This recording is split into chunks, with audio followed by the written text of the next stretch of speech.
Saan ba makakakuha ng CFO certificate? So, eto na nga po yung first step po natin. First is kailangan po natin i-visit yung website ng CFO. So, ayan po, cfo.gov.ph. Yan po yung official website nila. And then, ito po yung makikita nyo sa website kapag i-visit nyo po yung website nila. Ito po. And then, dito sa baba, yun nga yung na-mention ko, meron silang 4 na services. So, pwede kayong dito na lang sa click here direct. Kung naguguluhan kayo kung saan ba dito mag-register, kung saan ba belong yung visa nyo. So, dito po kayo mag-start. Itong want to know if you are required to register and then click here.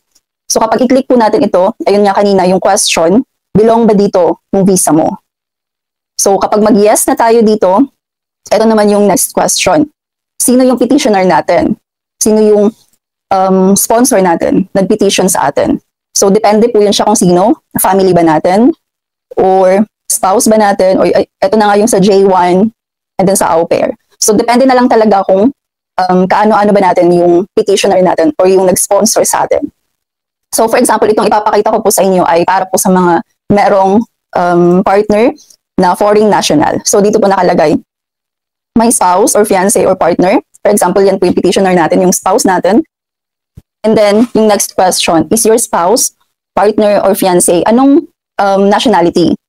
Filipino ba siya? Filipino permanent resident or immigrant? Or Filipino dual citizen ba siya? Former Filipino, now a naturalized citizen of another country? Or foreign national ba siya? So, for example, kung foreign national, dito po tayo, foreign national. So, meaning sa GCP po tayo mag-register. Guidance and Counseling Program. So, ngayon, dito po sa baba, sa GCP, meron po silang face-to-face na seminar. Wala pong online. Pero sa PDOS, sa Pre-Departure Orientation Seminar, meron po silang online. So, dito po sa PDOS, meron po silang online services. Kapag dito tayo sa, for example, parents natin, yung sponsor natin. So, dito sa Pre-Departure Orientation Seminar, meron silang 2 option. Option 1 is face-to-face. And then, option 2 is online or no need for personal appearance at any CFO offices. So, sa PDOS lang po ito siya available. Itong online na hindi nyo na kailangan pang pumunta sa CFO office. Pero huwag kayong mag-alala kasi marami silang offices. Meron sila sa Manila, meron sila sa Baguio, sa Cagayan de Oro, Cebu, and Davao.